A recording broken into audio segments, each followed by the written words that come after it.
Muy buenos días, tengan todas y todos ustedes a este segundo programa de Contravía en Voces por Media Calle.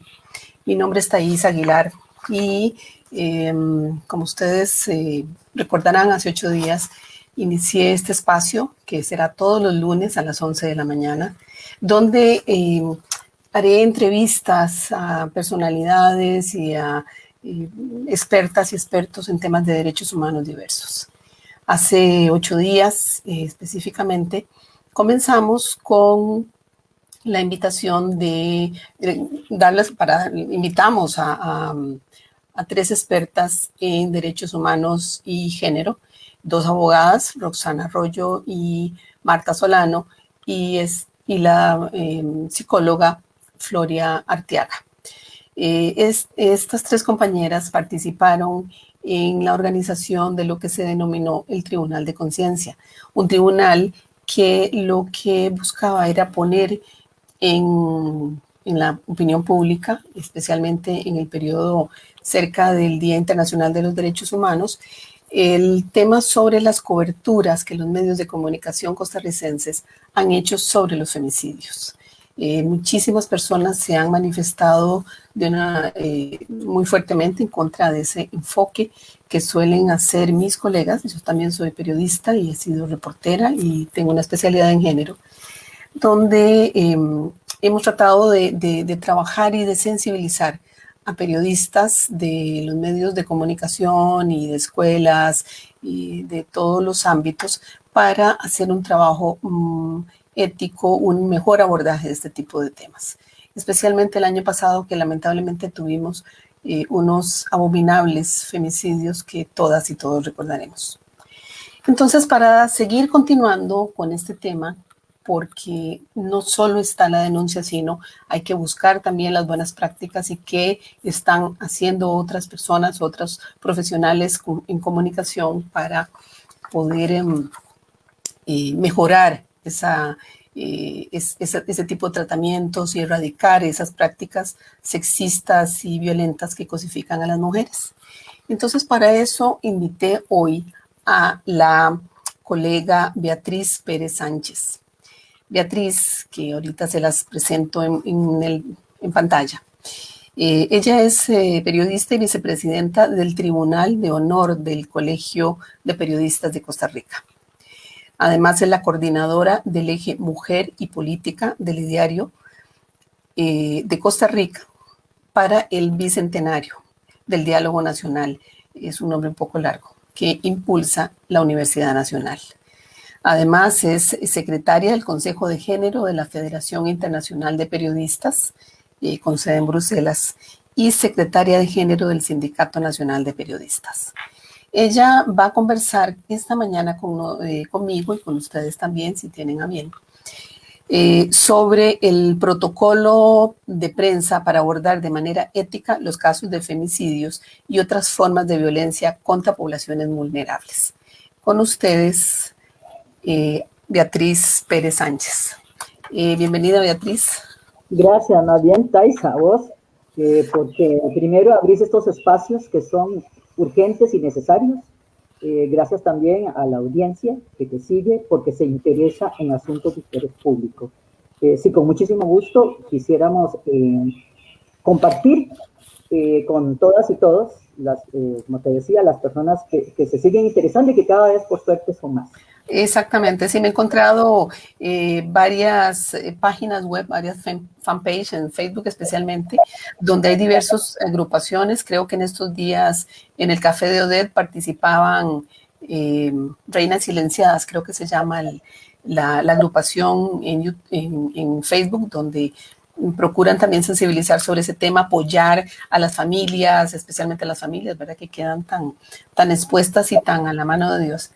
Y también hay otro grupo fundado por el padre de Eva, una chica lamentablemente asesinada por el padre de su hijo, y que es una persona que también ha impulsado mucho continuar trabajando este tema para sensibilizar más y para erradicar la violencia.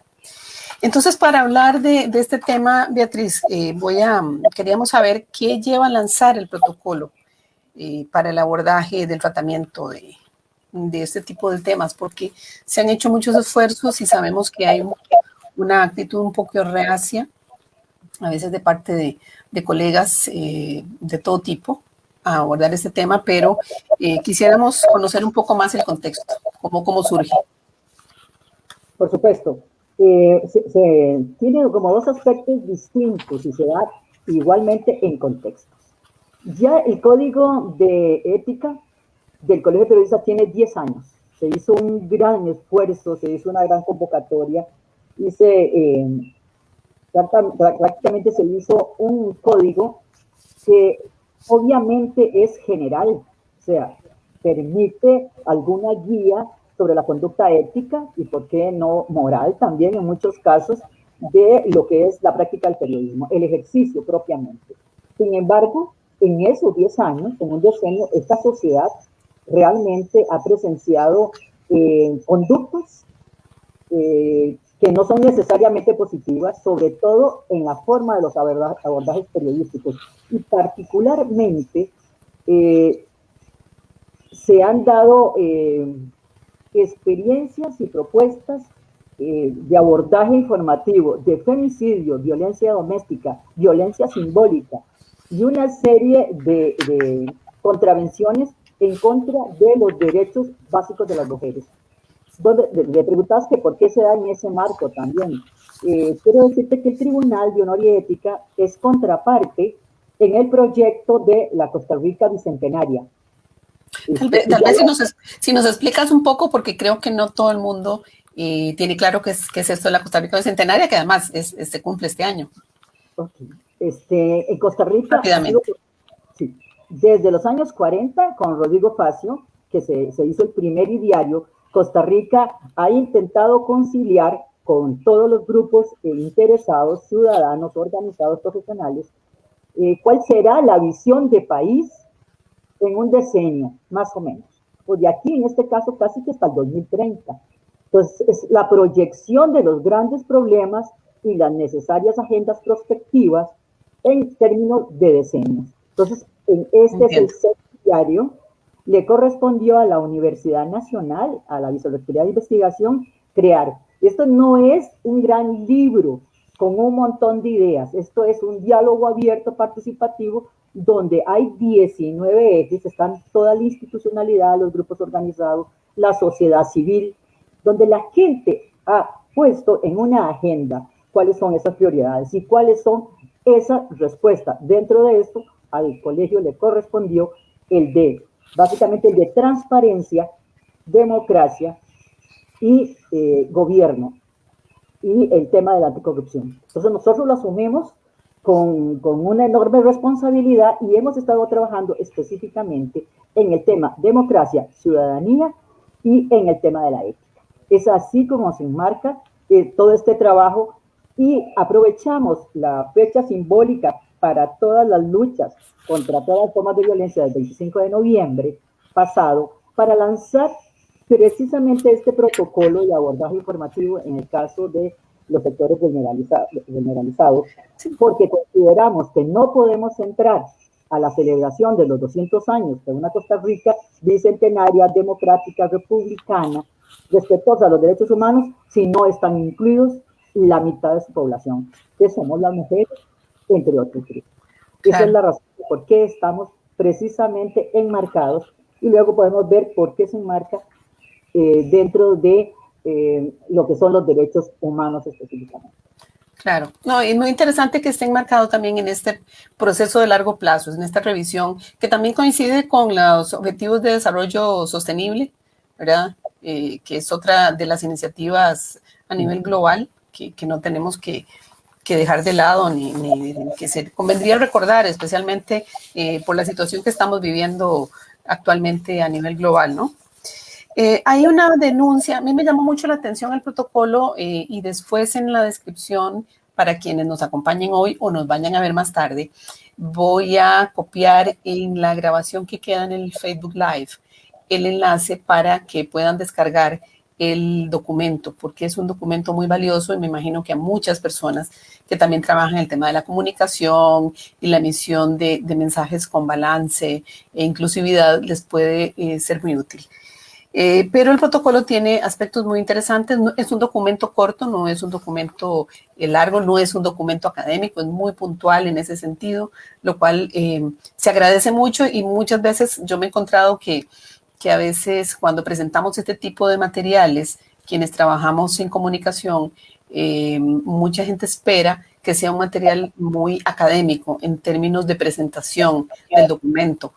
Y en realidad, cuando estamos trabajando en un medio de comunicación, y Beatriz también creo que ha trabajado en medios y creo que incluso en televisión, eh, es un trabajo muy extenuante, muy rápido y necesitamos instrumentos rápidos de consulta.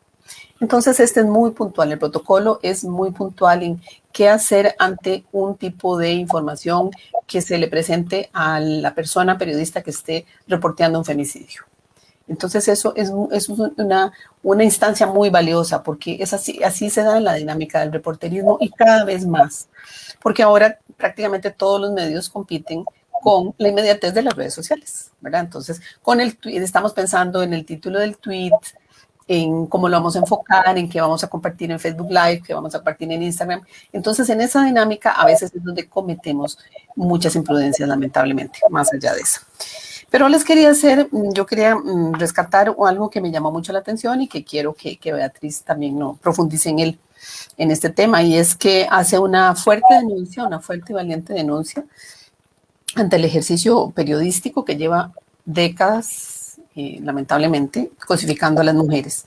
Y en uno de sus párrafos asevera lo siguiente: cuando un medio de prensa, cualquiera que sea su formato, narra la versión del perpetrador, o recrea sin filtros ni mediación y le da voz a este frente a la víctima silenciada, le otorga más poder y legitima la acción violenta.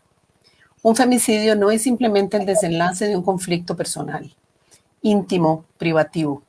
Es una tragedia social, atañe a la familia, a la comunidad, al país y a la humanidad, porque atenta contra la paz y la convivencia. Entonces, ¿podrías tal vez ahondar un poco sobre esta aseveración que me pareció muy contundente, que a veces sé que entre periodistas puede causar un poco de urticaria, pero la verdad es que es así, como se ha planteado muchas veces los tratamientos de los femicidios?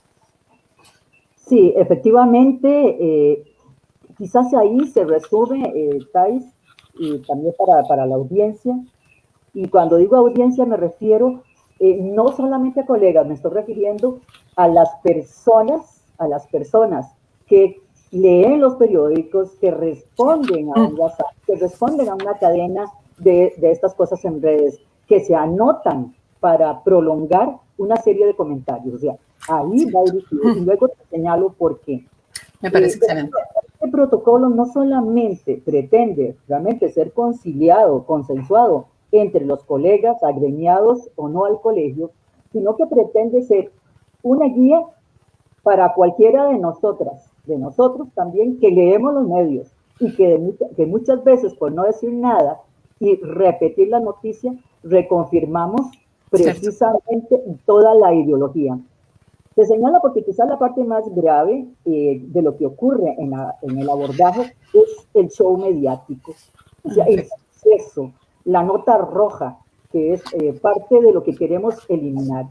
Cuando señalamos que es una tragedia social y humana, lo es en esencia, porque si sumara todos los femicidios, las violaciones, la violencia de toda naturaleza contra las mujeres, tendríamos una cadena de crueldad global. No, la tenemos, de hecho.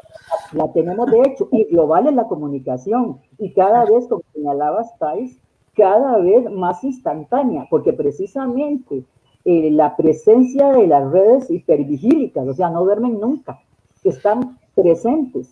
Ahora la gente se turna, o sea, tenemos la mitad del globo pegado mientras la otra medianamente descansa. Eso hace que los medios tengan una presencialidad absoluta, casi omnipotente. Antes, cuando vos y yo estudiábamos, eso era una teoría nada más, Claro. una teoría. Tenía horario de emisión las noticias, tenían horario las noticias. Tenían horario las noticias, hoy no tienen horario, ni las noticias ni ninguna información, nada. Y la información ya no es la información, aquel aspecto de la sociedad que era relevante, ahora la noticia es todo. Eso significa que la violencia contra las mujeres es un consumo más, es un producto más, y, además no solamente lo producimos los periodistas y las periodistas, lo produce cualquiera en la red. Cualquier vecino que tenía el teléfono y llegó de primero a la escena, ese lo sube. Y además las televisoras se lo agradecen, no importa cómo. Por eso cuando decimos que eso se va sin filtro, a veces inclusive el agresor recibe la primera atención y la primera entrevista, sea para decir que no tuvo nada que ver, o sea para decir que la muchacha le daba vuelta con su hermano que estaba preso, etc. No vamos a entrar a las narraciones porque eso, digamos, es lo más lamentable. Claro. Pero debemos advertir a las audiencias, porque a ellas no las educa nadie. Uno medianamente va a una universidad y ahí le dicen que eso no se debe hacer. O el código nuestro dice que eso no es pertinente hacerlo. Plantea ideas, claro. Sí. Por ejemplo, tenemos el caso de las personas, familiares que pierden a una hija, a una hermana, y empiezan a dar declaraciones abiertamente, sin ningún filtro, a la prensa, complaciendo de que el medio, ellas están convencidas de que el medio va a hacer algo, que el medio es sensible frente a aquella tragedia. Y lamentablemente, así como vos lo has dicho, no es una posición antojadiza, es una posición que refleja años de ejercicio del periodismo, de escuchar y de ver. Quizás para cerrar esa parte, y para no extenderlo, porque yo sé que tenemos muchas cosas, quiero señalarte que una de las grandes preocupaciones es la frialdad, la falta de sensibilidad, la ausencia de sensibilidad, la ausencia de filtros para que se vaya y se pueda colar cualquier clase de prejuicio, estereotipo, inclusive comentarios sobre la vida de la persona que ha fallecido y que es así, no tiene voz. Debe tener toda la familia, los vecinos, porque todo el mundo tiene algo que decir cuando desaparece de manera violenta una mujer, no importa su estrato social, no importa su profesión, ¿verdad? Siempre la gente tiene algo que decir y no necesariamente se toma lo mejor de las personas. Además, no tiene que estar ahí la adjetivización que hemos señalado es una de las formas de violencia que se dan en los abordajes informativos. Claro. A mí me preocupa mucho, por ejemplo, en ese tratamiento que vos señalás, la manera en que a veces una se enfrenta a una situación, sobre todo los colegas y las colegas que tratan temas de sucesos, donde a veces a la hora de hacer una entrevista a una persona afectada por algún tipo de violencia, en este caso por femicidios y por violencia de género, cómo abrimos heridas, cómo vulnerabilizamos eso, incluso en términos psicológicos, de todo tratamiento psicológico, incluso en otros ámbitos públicos, hay que tener mucho cuidado a la hora de abordar esos temas, porque la persona está sensible, o sea, en este caso las familias, muy sensibilizados, muy vulnerables especialmente, y ahí aprovechamos esa ventana, yo siento que se aprovecha esa ventana de vulnerabilidad para hacer escarnio, más que escarnio, para echar un poco de sal a ese voyerismo, a esa voyerismo que solemos tener los seres humanos. Entonces, creo que en ese sentido la conducta ética es fundamental y eso parte también por cómo yo como periodista y como reportera asumo y abordo ese tipo de información. Me parece que sería fundamental, y no sé, las escuelas de periodismo, cómo lo están abordando ahora, si es que lo hacen. Cuando he sido y he dado clases, he tratado de hacer, digamos, ese ejercicio con mi alumnado, pero sé que no es común. Entonces, no sé si también ustedes, o sea, porque por lo que señalas, se está considerando esa otra vulnerabilidad que se abre ahí, con respecto a las audiencias también. Sí, vos señalabas de que Cuando se le da voz al perpetrador, me voy a volver para poder enlazar.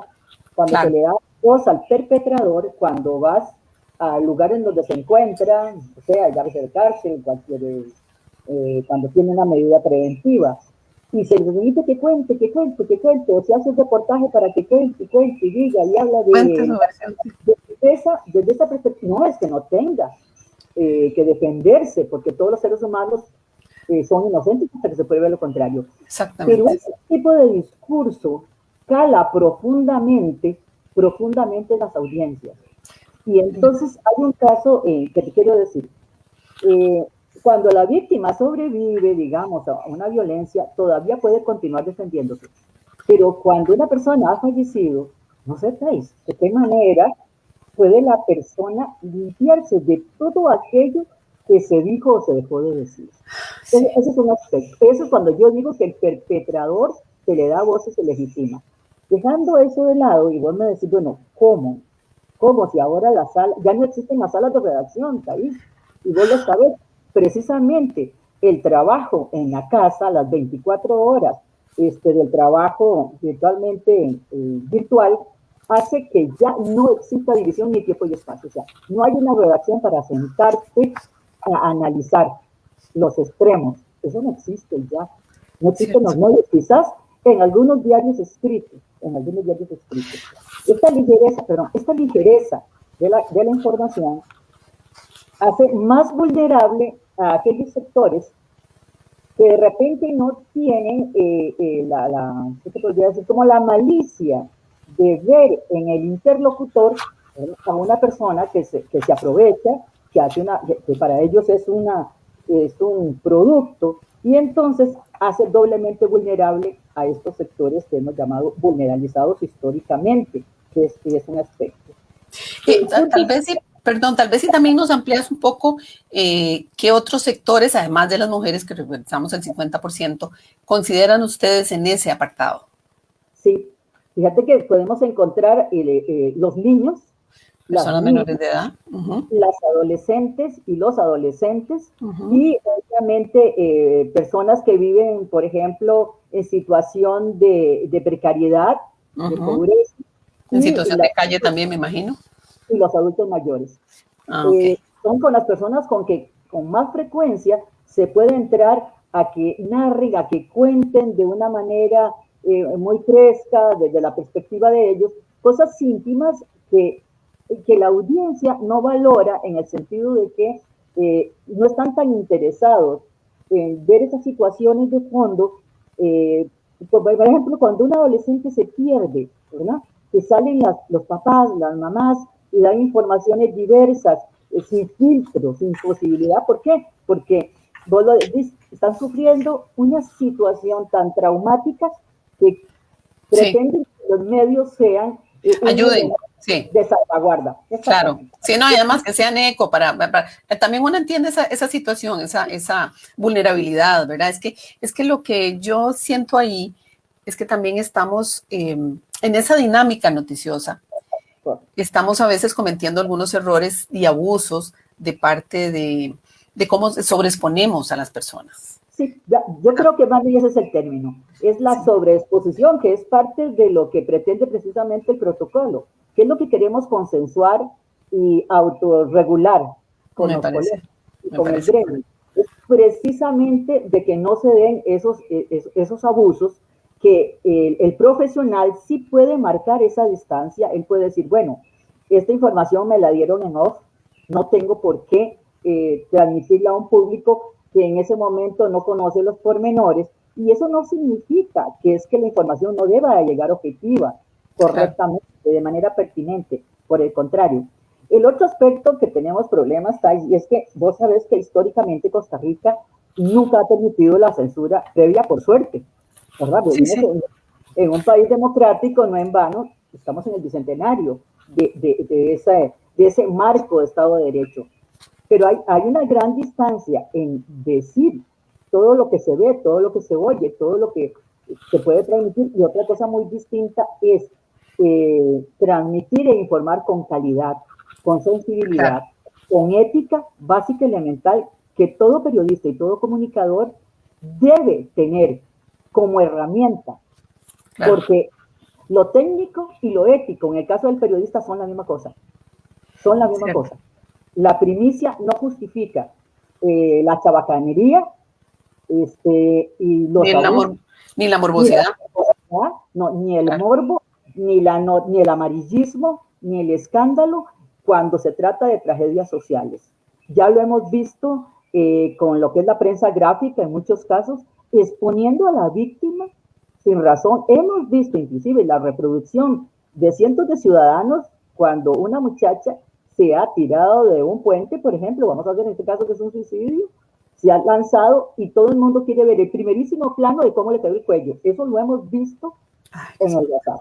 Y eso es lamentable porque el público entonces se insensibiliza para el ay, tratamiento de crímenes porque está acostumbrado a verlo. Entonces no claro. se trata de censurar, no se trata de poner límites a la información, se trata de que entendamos que las personas víctimas también tienen derechos, vivas y después Claro, de que han sido víctimas, digamos, de un asesinato. Tienen derechos, sus derechos no se acaban ahí. por supuesto, son cosas. Entonces, ¿quiénes vamos a velar por los derechos? En primera instancia, yo le hago un llamado a los familiares, a la ciudadanía en general, a las autoridades institucionales, que son el otro foco que permite accesos a los medios, a elementos que antes eran privativos de los procesos judiciales, pero que ahora las piezas periciales están al servicio de cualquiera, inclusive país, de los pseudo periodistas. Claro, eso para quienes no son periodistas ni comunicadores, voy a explicar brevemente. Nuestro trabajo se basa en la en información dada por fuentes. La mayoría son fuentes oficiales. Nuestra, la ética profesional llama a tener una lista personal, cada quien la va construyendo. La mía, por ejemplo, viene desde mis primeros pinitos como periodista en los años 80. O sea, es una lista de contactos, por decirlo así, que se ha ido ampliado y que la mantengo todavía. A lo largo del tiempo, porque lo que buscamos son personas que nos ayudan a dar un balance y a poner en contexto muchas informaciones. Entonces, a eso es a lo que se refiere Beatriz cuando habla de fuentes, en este caso fuentes judiciales, que facilitan el acceso a información y que a información a los medios de comunicación, en este caso a periodistas, que es válido, pero en ese sentido hay que tener una ética mínima para saber qué información comparte una como periodista y qué no comparte, qué es pertinente, qué aporta a la información. Y en ese sentido, yo me he encontrado que, por ejemplo, ¿cómo podríamos aportar? Y voy a adelantarme un poco a parte de las conclusiones, pero después tengo algunas preguntas más. Pero siempre, o sea, como es lamentablemente es un comportamiento social ancestral, eso sí quiero aclarar que hace unos 30 años, 35, 25 años, los femicidios no eran objeto de noticia, o sea, las mujeres nos mataban y ni siquiera éramos noticia, o sea, eso no importaba. Creo que en ese sentido hay un avance en esa sensibilización de dar a conocer. Sin embargo, ¿qué hay más que sumar?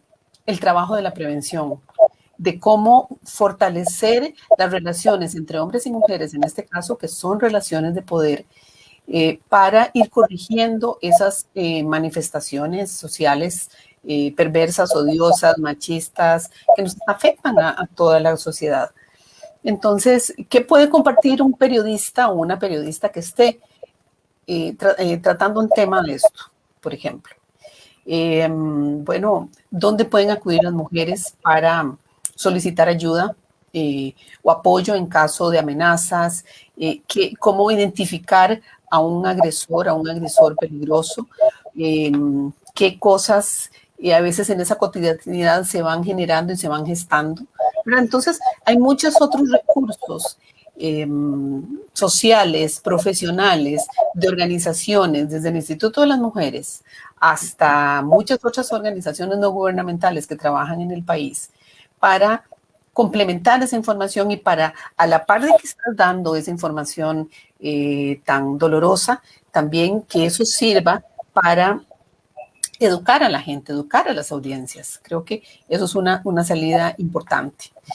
Y con respecto a eso, Beatriz, yo quería también pues preguntarte cómo se han tomado los colegas y las colegas este protocolo y cómo lo han socializado, cómo lo van a aplicar. Correcto. Eso quizás es una etapa que no es pensada en el momento en que se realiza todo este trabajo, que tiene como años.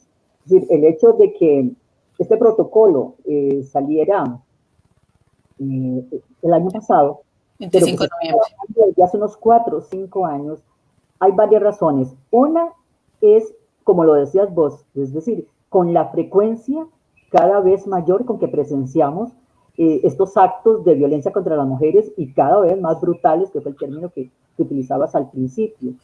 Lo otro es que en algunos casos se ha hecho apología del crimen. En muchos casos vemos que el hecho, lejos de llamarnos a una amplísima reflexión, a análisis, a una preocupación como sociedad, como ciudadanía, porque sí la hay institucional. Eso es justo decirlo, Thais, que era lo que vos señalabas. De 1984, en que Costa Rica ratifica la Convención de Belén do Pará, a partir de ahí, en los años 90, un gran avance para la protección y judicialización de lo que son la violencia doméstica, Sí, con la ley de violencia doméstica, que es de 1996, si mal no recuerdo.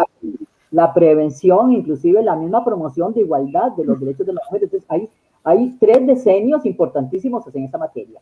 Pero ya cuando entremos a los medios, y esto, hay muchos estudios que nos los podemos intercambiar porque los tenemos, en donde no hay referencias específicas a los medios, y hay razón de que no la haya, porque en Costa Rica la libertad de expresión, la libertad de información y la libertad de empresa son una triada perfecta, o sea, que enmarcan también lo que la gente entiende como democracia. Sin embargo, el abuso en los últimos años de este tipo de noticias, de programas de televisión, inclusive de una cuestión que yo sí quisiera señalarte, es que son las dramatizaciones. O sea, nada más violento que precisamente cuando el medio trata la noticia, sobre todo en televisión, los noticiarios, y resulta que es peor la dramatización, ¿verdad? Que el carácter preventivo eventualmente que el hecho. Hemos visto cosas más graves que el hecho en sí, porque el hecho en sí no lo hemos visto. Tenemos la referencia, tenemos la gráfica o la infografía. Eso por un lado. En realidad, todavía el protocolo no ha sido socializado suficientemente por varias razones. Uno, porque está en periodo de pandemia, pero que lo estamos intentando a través de los medios regionales, que va a ser la primera propuesta, creo en algún momento te lo compartí. Y lo otro es que sí tenemos un enorme aliado, que son las universidades. Excelente.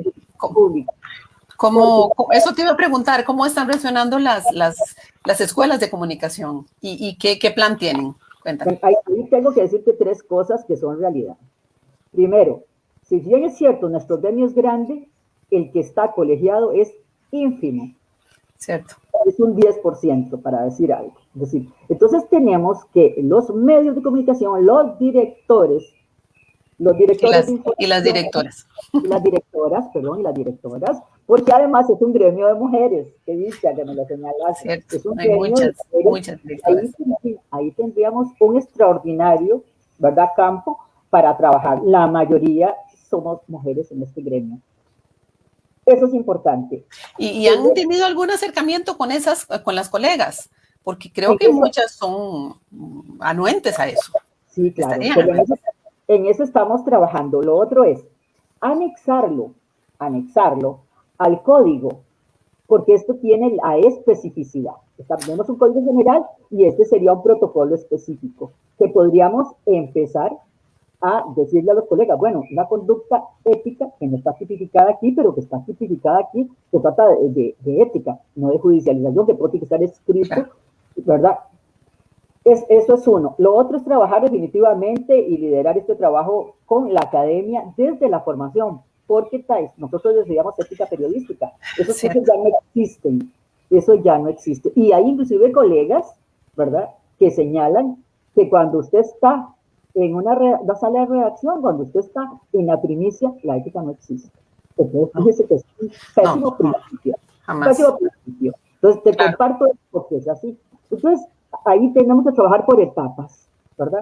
No va a ser una imposición, va a ser un trabajo de conciencia, de construcción, de que entiendan. Porque hay otra cosa que te quiero decir. En este momento vos le preguntas a una persona, a un profesional recién salido, a un, ¿verdad? Cualquier estudiante, y te preguntas cuáles son los fines del periodismo, cuáles son los objetivos de la información. Y la gente ya no sabe que el periodismo en su base y en su origen es de servicio, desde la construcción de una mejor vivencia, como vos lo señalabas y me preguntabas hace un rato. Entonces, se trata con muchos actores con los que podemos trabajar. Por supuesto que estamos trabajando con los grupos organizados ya, grupos que tienen un enorme peso, como básicamente los observatorios, ¿verdad? Con GEMA, con INAMO, estamos trabajando con las oficinas de género de las instituciones públicas, y hay una noticia extraordinaria, y es que en muchísimos colegios profesionales actualmente, inclusive entidades, tienen unidades de igualdad y paritarios. Y entonces ahí puedes encontrar una cantidad de unidades de trabajo donde van más allá de las cuotas de mujeres trabajando en sus empresas, sino que realmente están partiendo de un principio de igualdad total por derecho esencial. Entonces, eso es muy importante. Eso, colegios profesionales, esa parte no te la entendí. Colegios profesionales. Ah, ok. Sí, fíjate que sí, por ejemplo, nos han estado invitando el Colegio de Ingenieros y Arquitectas, tienen su propia unidad para trabajar en el logro de la equidad, la igualdad y la eliminación de la violencia laboral y el acoso. Así se previenen los femicidios. Es decir, no se previenen cuando ya los casos se dan. Vamos cerrando la brecha de lo que son las inequidades, y yo pienso que es una buena forma de trabajo. Momentáneamente, de tu pregunta es muy puntual, apenas estamos trabajando con las colegas y los colegas, como gremio somos muy pocos, pero hay un trabajo que hay que hacer, aunque sea difícil, que es en las oficinas de redacción, con los jefes de redacción y con los directores de medios. En algún momento tiene que haber un compromiso moral, ético, de las empresas de periodismo, que no es vender periodismo de información, es construir conjuntamente ya los grandes proyectos supuestamente de una democracia madura, que es lo que nosotros queremos alcanzar, y todos los actores tendrían que aportar algo ahí.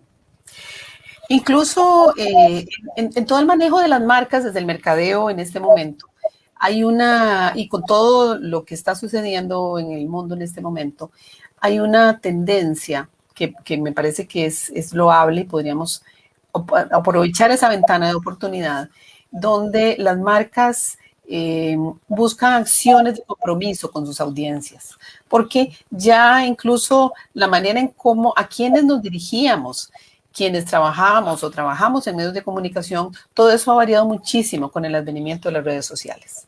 Entonces, ¿qué es lo que se refiere Beatriz con la dinámica de cómo incluso hay personas, cualquier persona comunica y comparte? De hecho, hay colegas, hay medios de comunicación en el país que invitan y conminan a sus audiencias a que compartan noticias y videos y cosas de este tipo. Entonces, incluso en esas acciones que lo que buscan es una comunicación directa con esas audiencias de todo tipo, que está bien, o sea, a mí me parece loable. Sin embargo, también nuestro deber es educar en ese sentido y es instruir a estas audiencias. Y creo que esa ventana donde también las nuevas generaciones, dichosamente, siento que tienen una mayor apertura a toda la diversidad que recorre los seres humanos, ¿verdad? Y la raza humana. Entonces, en ese sentido, me parece que es necesario, es parte de lo que hay que cuidar, ¿no? Nuestras audiencias y que estemos conectadas con ellas, especialmente porque recuerdo que en la primera mitad del año pasado, con lo más duro del confinamiento, una gran agencia de comunicación y mercadeo a nivel global, inglesa, hizo una medición del consumo de información en todo, especialmente en Inglaterra y Estados Unidos, que son, digamos, las puntas de lanza para que todos los demás, pues, sigamos esas iniciativas. Y el consumo de noticias se disparó muchísimo, tanto en radio como en televisión, como en podcast, como en medios impresos, en medios digitales. Entonces, es una gran oportunidad también para hacer un acercamiento, me parece a mí, proactivo, de ir corrigiendo esos malos hábitos, por decirlo así. Sí, y me has dado una idea, pero también te hemos dicho que hemos estado trabajando. En el caso del eje de mujer y política, del ideario, que conversábamos esto al principio, se ha estado trabajando con las municipalidades, con las alcaldesas, porque resulta ahí que la otra forma de violencia tremenda y que es reflejada en los medios también como noticia de chota, roja, es la violencia política contra las alcaldesas, que es gravísima, y que empieza así, como violencia simbólica, empieza como apartheid, o sea, no tienen nada interesante que decir, no las tomemos en cuenta, no hacemos conferencias de prensa con ellas. Pero ahí hay un trabajo de base. Precisamente cuando señalas que todos tenemos que involucrar, están las redes comunitarias. Y Costa Rica ha logrado un aspecto de avance importante en la democratización del poder y del cabildeo, es precisamente en las comunidades. Y ahí sí es posible, pero eso es una realidad. La gente dice que eso es una herencia de las luchas contra el TLC. No sé a ciencia cierta. Lo que sí te puedo decir es que existen una gran cantidad de organizaciones ciudadanas, de lo más plurales, Cierto. y la mayoría liderada por jóvenes y mujeres, y eso sí es importante, que precisamente eso son una gran audiencia y sectores, pero prioritarios para trabajar estos cambios que son cualitativos en el manejo de la información, pero también en el abordaje de lo que son las luchas por los derechos de las mujeres y de estos sectores vulnerabilizados. Me parece que ahí hay, solo en red es posible trabajar y multiplicar estos esfuerzos de un protocolo que pretende efectivamente que una sociedad se autorregule en lugar de que se le imponga verticalmente leyes que siempre pueden ser vulneradas o desacatadas, etcétera. Entonces, ahí sí encuentro yo que hay un ámbito de trabajo importante muchísimo más allá de la formación de profesionales. Sí, sin embargo, no hay que descuidar esa otra parte también, ¿verdad? Obviamente. Recuerdo que también en nuestro país tenemos una red muy, muy importante de las comisiones nacionales de emergencia, de las redes de alerta, que incluso es un fenómeno liderado, digamos, muy, muy puntualmente por muchas mujeres. Entonces creo que, en fin, que ya estamos viendo muchos otros aspectos que habitualmente no, como periodistas, desde el Colegio de Periodistas no hubiéramos tomado en cuenta, ¿verdad? Que eso es eso es lo que los cambios que han provocado las redes sociales, que me parece que en ese sentido son positivos. De plano que sí, Thais, porque ve que nosotros hablábamos de audiencia, hablábamos de aquella masa, de verdad, heterogénea, sin identidad, y ahora no. Ahora, por ejemplo, pueden hacer enormes trabajos y lo están haciendo las escuelas de comunicación y, por supuesto, también las empresas que trabajan audiencias, de que ahora hay que partir de una infinidad de grupos de interés y grupos inclusive con objetivos tremendamente claros. Claro. Y que efectivamente, por eso cuando hablamos de audiencias, ahora sí se hace complejo, pero esa complejidad también aporta sensibilidades y como metas muy específicas con las que vos podrías abordar, por ejemplo, el tema de derechos en relación con la violencia de distinta naturaleza contra las mujeres.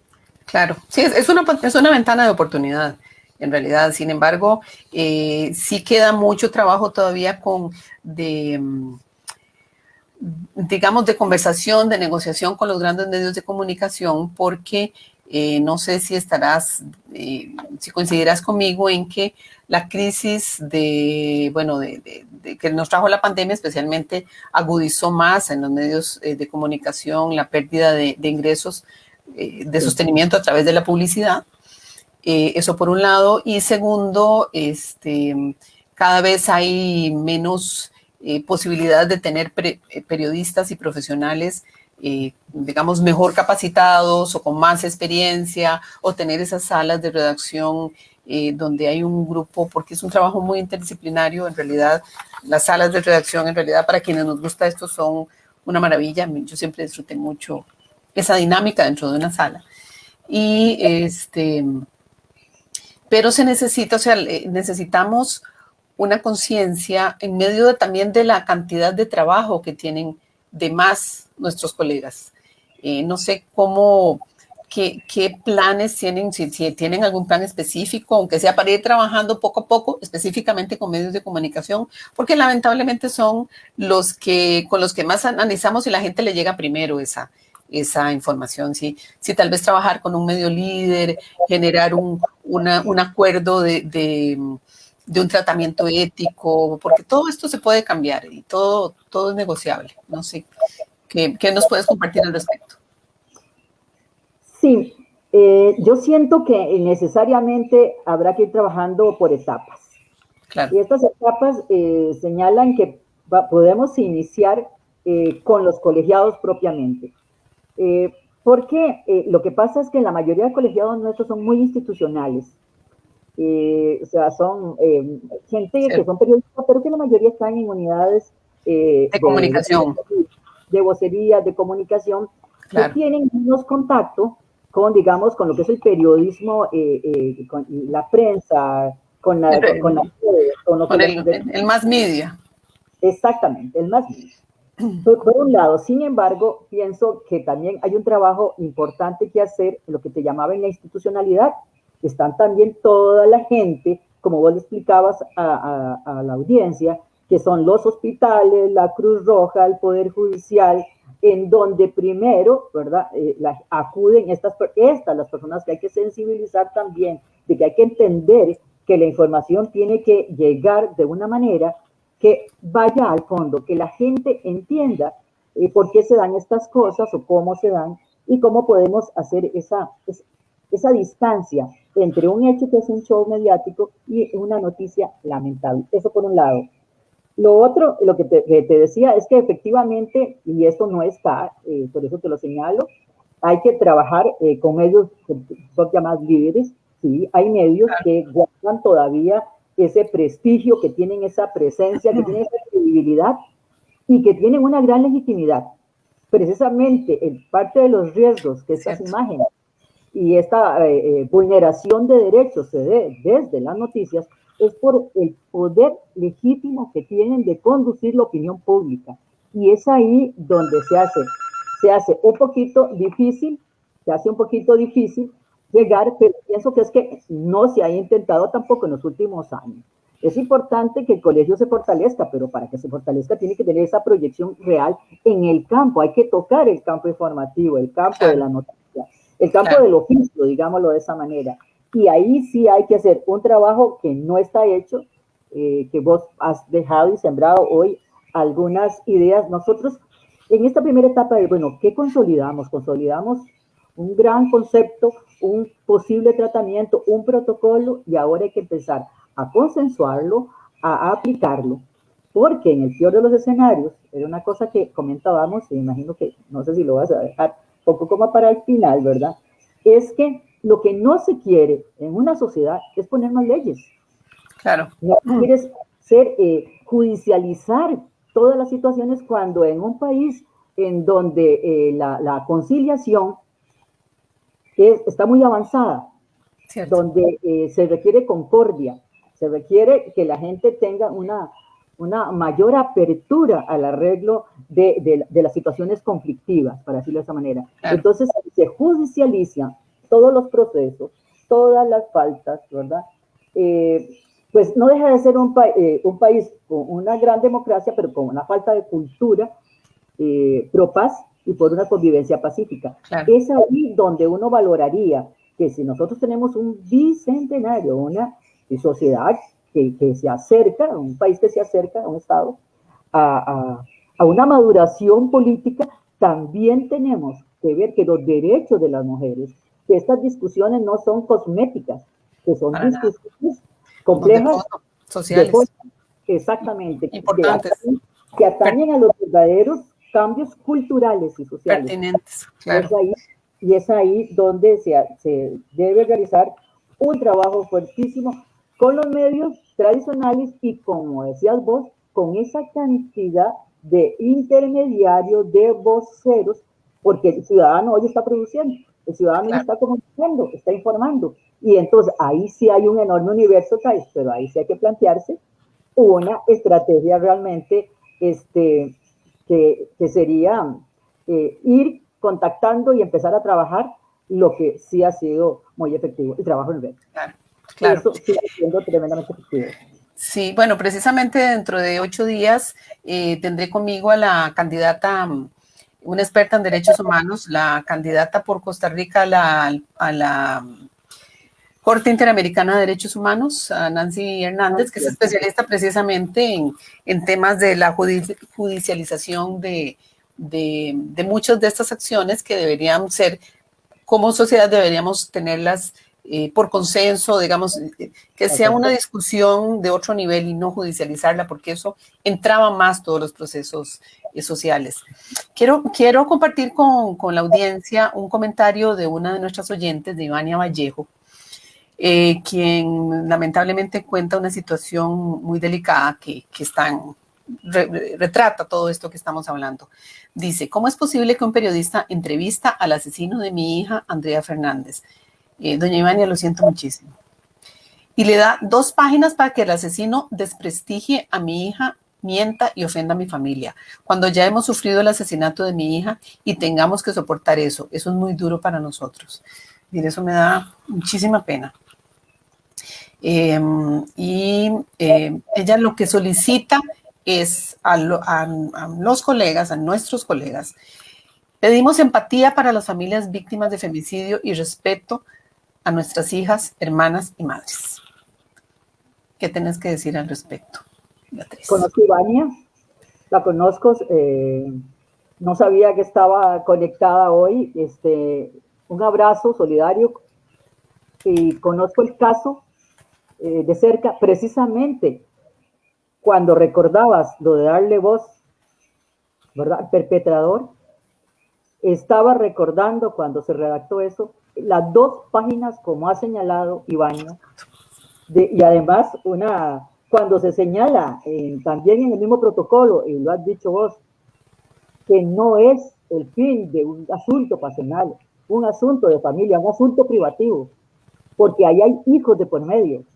Ivania es una mujer muy joven, madre de una víctima y a cargo del hijo de Andrea. O sea, son cosas tremendas que hay que aprender, y cuando decimos que hay que tener respeto y distancia, estamos hablando de cosas muy concretas, no estamos hablando de abstracciones, estamos hablando de lo que le sucede a las personas y cómo la prensa, sin entender siquiera, porque no estamos pidiéndole a la prensa que se ponga todos los días en los zapatos de las víctimas y sus parientes, no estamos pidiendo eso, estamos señalando que se pongan las situaciones y los hechos en su verdadero contexto.